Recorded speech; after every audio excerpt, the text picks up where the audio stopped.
Good morning. I hope you all enjoyed the sunshine over the bank holiday weekend and managed in your homes and gardens or in your neighbourhoods to celebrate VE Day. This was an important day in our history when we would have expected to see crowds of people partying or at big public events. We'd have seen concert halls filled with large audiences. And it was this week, in fact, when we would have had our own Leavers concert at Borlase. I'm sure the theme would have been reflected in the music programme chosen. But the current situation has imposed on us a change in the way that we've all celebrated, but in many ways it made us focus more on the real significance of the anniversary. With the fireworks and marching bands stripped away, more of us engaged with the stories of the war, with the politics that led up to it, and the strategies that finally took Europe out of the war. On the Borlase official YouTube channel, some of our own cadets shared with you stories of individual courage and bravery. And I hope you all took the opportunity to watch the video put together by Mr. Mead and Mr. Holleran in History Department, where they reminded us of the scale of suffering and of loss. Over 50 million people losing their lives in conflict, and over 20 million in war-related poverty, famine and disease. Mr. Mead reflected on the many emotions that our parents, our grandparents, our great-grandparents would have felt on May the 8th, 1945. Jubilation, sorrow, and fear of what the world might bring. And indeed, the war wasn't over. It continued in Japan and the Far East for months later.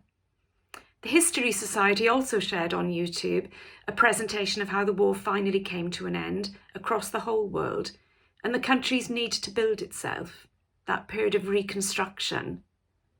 I was impressed by the VE Day cakes you made and the musical tributes of the Borlase Octet and the jazz band. So in this time we're living through our own crisis, the virtual school events brought Borlase closer together, and our nation came together even when forced apart through lockdown.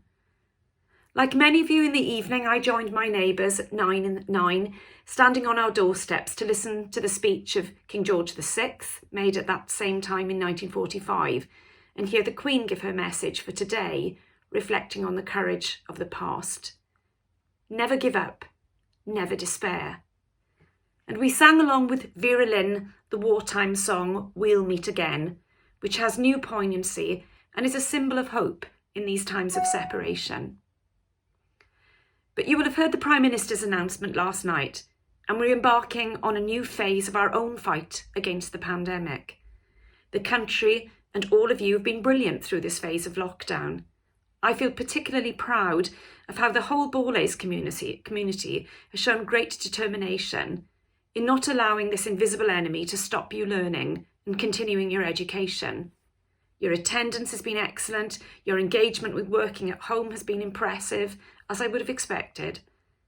And we know that there'll be some concepts that you found more difficult and more challenging, and your teachers will help you identify these so that you can have help. But you're not giving up, you're keeping on going.